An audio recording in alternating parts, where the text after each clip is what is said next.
নমস্কার, কেমন আছেন সবাই? আরেকটি ব্লগে আপনাদের স্বাগত জানাই। এগুলো আসলে অনেক পুরনো ভিডিও, 2022-এর।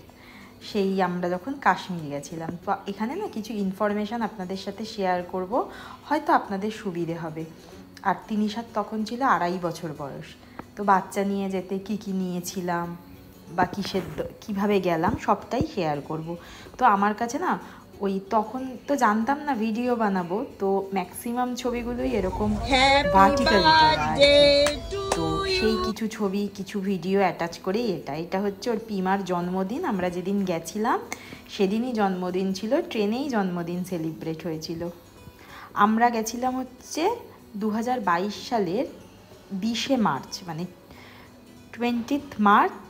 আমাদের শিয়ালদা থেকে জম্মু কাশ্মীরের ট্রেন ছিল, হামসাফার এক্সপ্রেস। আমাদের ট্রেন 21 তারিখ রাত্রি 12টায় জম্মু পৌঁছায়। তো আমাদের ওখানে হোটেল নেওয়া ছিল, কিন্তু আমাদের এত বেশি লাগেজ ছিল, তার জন্য আমরা ওখানের হোটেলে আর যাইনি। আমরা যেহেতু টিমে 10 জনও ছিলাম, আমরা ওই স্টেশনেই রাত্রেবেলা ঘন্টা 4 মতো ছিলাম, থেকে ওখান থেকে একটা গাড়ি বুক করা হয়েছিল, সেটাতে আমরা শ্রীনগর গেছিলাম। তো ভোর 5টা নাগাদ ট্রাভেলার গাড়ি নেওয়া হয়েছিল, ওটা করে গেছি। সন্ধে 6টায় 22 মার্চ আমরা শ্রীনগর পৌঁছেছিলাম।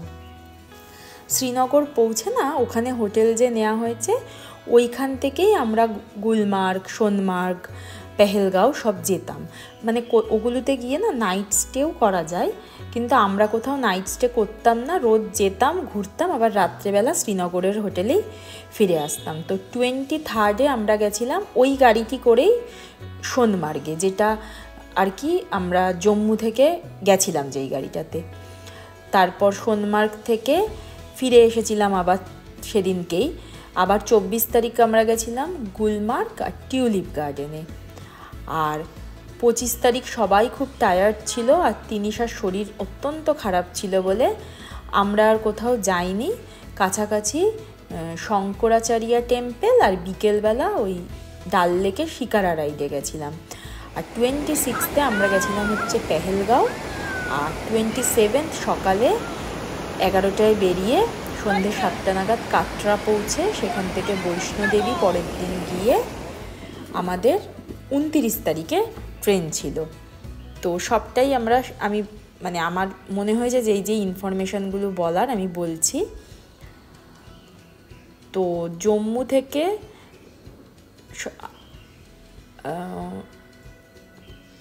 29 তারিখে যে ট্রেনটা ছিল সেটা 30 তারিখ সন্ধ্যে 6টায় সেই হামসাফারি শিয়ালদায় এসে পৌঁছেছিল। তো জম্মু থেকে কাটরা অবধি, মানে আমরা জম্মু থেকে উঠে শ্রীনগর গিয়ে ওখান থেকে সোনমার্গ, গুলমার্গ, পেহেলগাঁও, ওখান থেকে আপ টু কাটরা যে গাড়িটা বুক করা ছিল সেটা পার ডে আমাদের 6000 টাকা করে নিয়েছিল। আর ওরা জম্মু থেকে যাওয়ার সময় লিখিয়ে নেয় যে আপনি কোথায় কোথায় যাবেন, তার বাইরে গেলে এক্সট্রা চার্জ দিতে হয়, তার থেকেও বড় কথা যেতে চায় না। আর গুলমার্গে যে গন্ডোলা রাইড আছে না, সেটার টিকিট আগে অনলাইনেই কাটা হয়েছিল, তাহলে লাইনটা কম দিতে হয়, প্রচণ্ড লাইন হয়। আর আধার কার্ড দেখতে চায় ওখানে। ফার্স্ট ফেজ সেকেন্ড ফেজ দুটোরই টিকিট কাটা হয়েছিল, কিন্তু আমরা সেকেন্ড ফেজটাতে যেতে পারিনি, স্নোফলের কারণে বন্ধ ছিল। তাই জন্য উইদিন 7 কি 10 ডেজের মধ্যে ওরা টাকাটা রিফান্ড করে দিয়েছিল। আমরা শুধু ফার্স্ট ফেজটাতেই যেতে পেরেছিলাম। তো গিয়ে টিকিট কাটলে প্রচণ্ড লাইন হয়, তাই আগে থেকে টিকিট কেটে রাখাটাই ভালো। আর গুলমার্গে যেখানে কার পার্কিং, ওখান থেকে গন্ডোলা রাইডে যাওয়ার জায়গাটা অত্যন্ত কাছে, কিন্তু গাড়ি ভাড়াও অত্যন্ত বেশি বলে। আমাদের কাছে গাড়ি ভাড়া প্রথমে চেয়েছিল 4000 টাকা, পরে ওটা 400 টাকায় ওরা নিয়ে গেছে। ওটা পরে আমরা গিয়ে বুঝলাম ওটা হেঁটে যাওয়ার রাস্তা। আসার সময় আবার গাড়ি অবধি কিন্তু আমরা হেঁটেই এসেছিলাম, আর কিছুতে করে যাইনি। আরেকটা যেটা সব জায়গায় ভীষণভাবে জুতোর জন্য, জ্যাকেট ভাড়া নেওয়ার জন্য প্রেশার দেয়, না হলে অ্যালাউ করবে না, না হলে হ্যান হবে ত্যান হবে। আমরা কিন্তু কেউ কোথাও কোনো জ্যাকেট বা জুতো ভাড়া করিনি, আমাদের কারোর কিন্তু তাতে কোনো সমস্যা হয়নি। আর বৈষ্ণোদেবী আমরা কয়েকজন হেলিকপ্টারে গেছিলাম, আর আমার মা, মাসি, ভাই ওরা হেঁটে গেছিলো। হেলিকপ্টারে গেলে অবশ্যই চেষ্টা করবেন অনলাইনে টিকিট কেটে নেওয়ার, না হলে খুবই অসুবিধা যেটা আমাদের ফেস করতে হয়েছিল। টিকিট পাবো কি পাবো না, প্রচণ্ড লাইন। ভোর 5টা থেকে গিয়ে লাইনে দাঁড়িয়ে আমরা কনফার্ম টিকিট হয়েছিল বেলা 10:30 নাগাদ। মানে টিকিট তখন ছিল না, যদি অনলাইনের কেউ ক্যান্সেল করে তখন গিয়ে আমরা পাবো, এরকম একটা ব্যাপার। তো অনলাইনে গেলে মানে কেটে নিলে খুব সুবিধা হয়। আর পেহেলগাঁওয়ে যেই গাড়ি করে যাওয়া হয় সেই গাড়িও রেখে দিতে হয়, মানে আমরা যেই গাড়িতে গেছিলাম। তারপর ওদের ওখানকার গাড়ি বুক করে ভ্যালি, বেতাব ভ্যালি, চন্দনবাড়ি অন্য গাড়ি করে যেতে হয়। আর বৈশারণ ভ্যালি গেলে আলাদা গাড়ি। আমরা বৈশারণ ভ্যালি যাইনি। আর পেহেলগাঁও, গুলমার্গ, সোনমার্গ সব জায়গাতে হোটেল আছে, কেউ চাইলে ওখানেও নাইট স্টে করতে পারে। কাশ্মীর তো ভূস্বর্গই, আর বলার অপেক্ষা রাখে না। তবে আমার পার্সোনালি কোনো ডেস্টিনেশনে পৌঁছে বেশি সুন্দর দেখছি তেমন কিন্তু নয়। এই যে যাচ্ছি দেখুন, এই রাস্তা ঘাট পাশ দিয়ে যে নদী বয়ে গেছে, এটাই আমার কাছে অপূর্ব সুন্দর লেগেছে। মানে এই যে সোনমার্গের একটা জায়গায় গিয়ে ছেড়ে দিচ্ছে বা গুলমার্গে, তার থেকেও এই যে ওয়েটা যাওয়ার, এইটাই আমার কাছে অত্যন্ত বিউটিফুল লাগছিল। আর জম্মু থেকে শ্রীনগর যাওয়ার দিন অত্যন্ত জ্যাম ছিল, 12 ঘন্টা মতো লেগেছিল। এছাড়াও অনেকে দুধপাত্রি, ইউসমার্গ যায়, আমরা যাইনি আর কি। আমরা এমনি এত এত এত বরফ দেখেছিলাম। গুলমার্গে যেদিন গেলাম সেদিনকে ফার্স্ট ফেজে যাওয়ার পর স্নোফল হচ্ছিল, তো ওই জন্য আর আমরা দুধপাত্রি, ইউসমার্গ ওটা যাইনি। আর বৈষ্ণোদেবী আমরা গেছিলাম হেলিকপ্টারে, ফিরে এসেছিলাম হেঁটে। খুব ভিড় ছিল, নবরাত্রির ছিল, ওই জন্য অসম্ভব সুন্দর ফুল দিয়ে সাজানো ছিল। আর আমার মা, মাসি, ভাই ওরা গেছেও হেঁটে, এসেছেও হেঁটে। তাই জন্য একটা কি পারমিশনের জন্য কাটাতে হয়, আমি না নামটা মনে করতে পারছি না এই মুহূর্তে, ওরা সেটা কাটিয়েছিল। হোটেল যারা থাকে ওনাদেরকে বললে ওনারাই বলে দেয়। বলে আমার মা, মাসি আর ভাই ওরা রাত্রি 10:30টার সময় হাঁটা শুরু করেছে।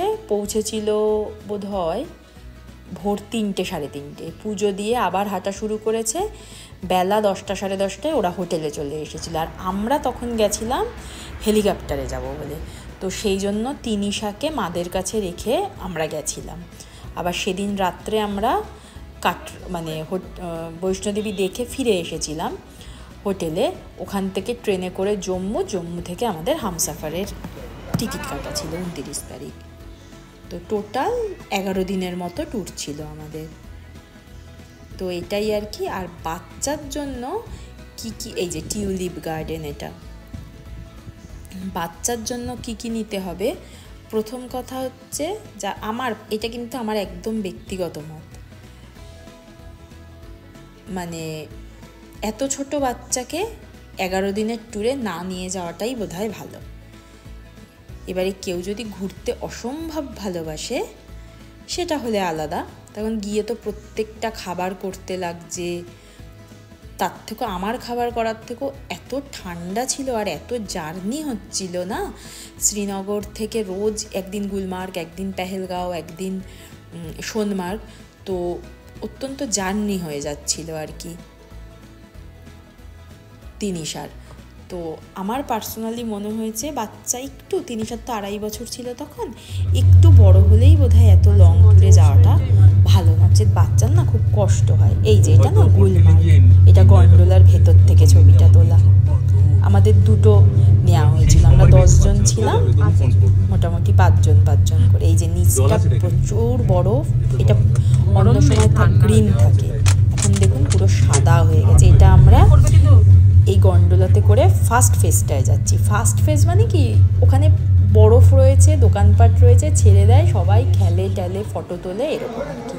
আবার ওখান থেকে নেক্সট গন্ডোলায় সেকেন্ড ফেজে যেতে হয়। তো স্নোফল হচ্ছিল বলে সেকেন্ড ফেজটা আমাদের এই দিন বন্ধ করে দিয়েছিল। এই যে দেখুন স্নোফল হচ্ছে। তো এই আর কি। আর বাচ্চার ক্ষেত্রে কি নেবেন, মানে নিলে হয়তো সুবিধা হবে যারা যেতে খুব ইচ্ছুক। আমার মনে হয় এত ছোট বাচ্চাকে নিয়ে না 2-4 দিনের ট্যুরই ঠিক আছে। মানে এত 11 দিন 12 দিন খুব কষ্ট হয় বোধহয়, ওরা তো অতটা বলতেও পারে না। তিনিশার জন্য যেমন নিয়েছিলাম, অবশ্যই থার্মাল নেবেন 2 সেট অন্তত। মেডিসিনের মধ্যে জ্বর, পেট খারাপ, পেটে ব্যথা, কানে ব্যথা, বমি, কাশি, হজম। আর নারকেল তেল নিলে জমে যাবে, অন্য তেল নেওয়াই ভালো। ইলেকট্রিক কুকার অবশ্যই নিয়েছিলাম, এখানে যাওয়ার আগেই কিনে নিয়েছিলাম ইলেকট্রিক কুকার। ইলেকট্রিক কুকারে ওর যেমন আমি রান্নাটা করে নিতাম, অল্প চাল ডাল আলু এগুলো নিয়েছিলাম। এবার দেখুন কিছু হোটেল আছে বললেই করে দেয়, আমি তো জানতাম না ওনারা করে দেবেন কি দেবে না, ওই জন্য আমি আমার সুবিধার জন্য নিয়ে গেছিলাম। যাদের করে দেবে তাদের নিতে হবে না। বাচ্চার অন্তত 2 থেকে 3টে জুতো ভিজিয়ে দিতে পারে, বরফে ভিজে যেতে পারে, মোজা বেশি করে, হাত মোজা অবশ্যই, থার্মোমিটার, বাটি চামচ থালা, গ্লাভস টুপি এবং সব 3-4টে করে সেট। বমি করে দেবে, ভিজিয়ে দেবে, অনেক কিছু হতে পারে। আর কিনে জল খাওয়ানোই অবশ্যই ভালো। আর খাবার মধ্যে কি নিয়েছিলাম, চাল ডাল আলু নিয়েছিলাম, ওটস নিয়েছিলাম, ছাতু, কলা, মাখনা গুঁড়ো, মুড়ি গুঁড়ো, সেরিগ্রো আর পিডিয়াশিওরের পাউচ হয়। পিডিয়াশিওর সেরিগ্রো আমি খাওয়ানোর খুব একটা পক্ষপাতী নই, আমি জেনারেলি খাওয়াই না, এখানে ব্যাকআপের জন্য আমি নিয়ে গেছিলাম। তো সকালবেলা উঠে ওকে হোটেলে কিছু একটা খাওয়াতাম, বাকিটা প্যাক করে নিয়ে যেতাম। বিশেষ করে কলাটা খাইয়ে দিতে পারতাম, ডিম সেদ্ধটা নিয়ে যেতে পারতাম, ওটসটা জলে সেদ্ধ করে, এরকম ফ্লাক্স অবশ্যই। তো এগুলো নিলে বোধহয় সুবিধে হবে। আর এত ছোট বাচ্চা নিয়ে 12-13 দিনের ট্যুর অসম্ভব, যারা মানে ভ্রমণ পিপাসু তারা ছাড়া, মানে আমি হয়তো ওরা খুব ছোট থাকতে আর 12-13 দিনের ট্যুরে যাবো না, মানে একটু বড় হলে ঠিক আছে। তিনিশার খুব শরীর খারাপ হয়েছিল, মানে এত শরীর খারাপ, ও অত্যন্ত টকেটিভ, তো ও কোনো কথা বলছিল না, পুরো চুপ করে গেছিল। মানে লাস্টে ভেবেছিলাম ওখানকার লোকাল হসপিটালে দেখাতে হবে কিনা, তো যাই হোক আর দেখাতে হয়নি। 2 দিন মতো খারাপ থাকার পর আস্তে আস্তে এখানে যোগাযোগ করে, ও আবার সিমের ব্যাপার আছে, ওরকম যোগাযোগও না, ফট করে আমাদের সবার ফোনগুলো ওখানে গিয়ে ইনঅ্যাক্টিভ হয়ে গেছিলো। একটা সিম নেওয়া হয়েছিল, ওই একটা সিম দিয়ে সবাই সবার বাড়ির সাথে যোগাযোগ করতাম। এই আর কি। এই যে এটা হচ্ছে চন্দনবাড়ি যাওয়ার রাস্তাটা, দুপাশে বরফ। এই টাইমটাতে নাকি জেনারেলি এত বরফ থাকে না, কিন্তু আমরা প্রচন্ড বরফ দেখেছি। এমনি সবাই মিলে গেছিলাম, খুব ভালো লেগেছে, খুব আনন্দ হয়েছে। আমি, সৌমিত্র, তিনিশা, আমার ননদ, দাদা ভাই, তিতান, আমার শাশুড়ি মা, আমার মা, মাসি, ভাই, টোটাল আমরা 10 জন ছিলাম। তো সবাই মিলে যাওয়াতে খুব আনন্দ হয়েছে, খুব মজা হয়েছে। কিন্তু এত ছোট বাচ্চা নিয়ে এত দিনের ট্যুরে বোধহয় না যাওয়াটাই ভালো। মানে এটা না ভ্যারি করে, যারা ঘুরতে খুব ভালোবাসে তারা যাবে। এই জায়গাটাও খুব সুন্দর ছিল, দেখুন। এটা হচ্ছে আরু ভ্যালি, চারিদিকটায় পাহাড়, মাঝখানটায় দাঁড়ানো আমরা, খুব সুন্দর লাগছিল দেখতে। তিনিশার এটা ছিল সেকেন্ড জার্নি। এর আগে তিনিশা 1.5 বছরে পুরী গিয়েছিল। তো কারোর যদি ইনফরমেশান লাগে বা প্রয়োজন হয় অবশ্যই কমেন্ট করে জানাবেন, আমি জানলে নিশ্চয়ই জানাবো আপনাদেরকে। আর এত ছোট বাচ্চা নিয়ে গেলে আর কি কি লাগে বা কি হয় সবটাই আমি জানাবো। এই রাস্তাগুলোই কি অপূর্ব সুন্দর দেখুন, অবশ্যই বলবেন। মানে ফোনে যেরকম ওয়ালপেপার থাকে মনে হচ্ছিল যেন সেরকম, ভীষণ ভালো লাগছিল। আগেও তো বললাম, মানে কোনো একটা ডেস্টিনেশনে পৌঁছানোর থেকে এই রাস্তাঘাটগুলোই দারুণ লাগছিল। এই যে দূরে পাহাড়ে বরফ, কি অপূর্ব যে লাগছিল দেখতে। আর আমি এটাই প্রথম বরফ দেখেছি। প্রথম যখন আমাদের জম্মু থেকে শ্রীনগরে গাড়িটা ঢুকছে, বরফ দেখতে পেলাম, কি যে আনন্দ হয়েছিল তখন, অসম্ভব আনন্দ হচ্ছিল। তাই ভাবছিলাম যে মার্চ মাসেই 20-22 তারিখে এত বরফ, তাহলে জানুয়ারি ফেব্রুয়ারিতে কি অবস্থাটাই না হয়। ভীষণ সুন্দর লাগছিল, পুরো সিনারির মতো চারিদিকটা। যখন আমরা জানেন তো জম্মু থেকে শ্রীনগরের দিকে যাচ্ছিলাম, রাস্তার দুপাশে সেই জাফরান গাছ ছিল। আমাদের আবার ওই যিনি গাড়ি চালাচ্ছিলেন উনি দাঁড় করালেন, আমরা নামিয়ে নেমে দেখলাম ওখানে না প্রচুর এরকম লোক থাকে যারা খুবই প্রেশার দেয় জাফরান কেনার জন্য, কমে দিয়ে দেবে। এবার আমরা ততটা চিনি না আসল কি কতটা, আর আমরা কিনিনি, কিন্তু ওনারা খুবই জোর করছিল। এই সময়টা মানে একদম স্মৃতিতে গেঁথে থাকবে এই কাশ্মীরের পুরো জার্নিটা। এই যে বৈষ্ণোদেবীর জায়গাটা বললাম না, নবরাত্রি ছিল সেই সময়, সেই জন্য দেখুন এগুলো সব অরিজিনাল ফুল। যেই ফুলগুলো একটু নষ্ট হয়ে গেছে ওগুলো ওনারা খুলে খুলে চেঞ্জ করছে। তো আমরা তো গেছিলাম হেলিকপ্টারে আর ফিরেছিলাম হেঁটে। হেঁটে আসতে আমাদের মোটামুটি ঘন্টা 5:30-6 মতো লেগেছিল। 10:30 নাগাদ আমরা নেমে গেছিলাম। হাঁটা শুরু করেছিলাম এই 5টা থেকে। ভালো লাগছিল হাঁটতে, প্রচুর লোক হাঁটছে, গান চলছে রাস্তায়, অনেক খাবারের দোকান, মানে ফলের জুসের সব কিছু, চাটা তো আছেই, টয়লেটও আছে, মানে কোনো অসুবিধে নেই। আর পুরো রাস্তাটাই পাকা আর ছাউনি দেওয়া, সেই জন্য কোনো মানে সমস্যাই হচ্ছিল না। তবে হেলিকপ্টারের যে প্রসিডিওর সেটা না অনেকটা লং প্রসিডিওর, বহুক্ষণ অপেক্ষা করতে হয়েছিল আমাদের। তো এই আর কি, আজ তাহলে এটুকুই। যদি কিছু বলার থাকে জানার থাকে অবশ্যই কমেন্ট করে জানাবেন। সকলে ভালো থাকবেন, সুস্থ থাকবেন, আনন্দে থাকবেন। আর ভিডিওটি ভালো লাগলে অবশ্যই চ্যানেলটি সাবস্ক্রাইব করবেন। এই যে এই রাস্তাটা দিয়েই যেতে হচ্ছিল আমাদের, যাতায়াতটা এই রাস্তা দিয়েই। এখান দিয়েই ঘোড়াও যাতায়াত করে বলে একটু অসুবিধা হচ্ছিল। ওই দেখুন আসছে ঘোড়া। তো এই আর কি, টাটা, সকলে ভালো থাকবেন।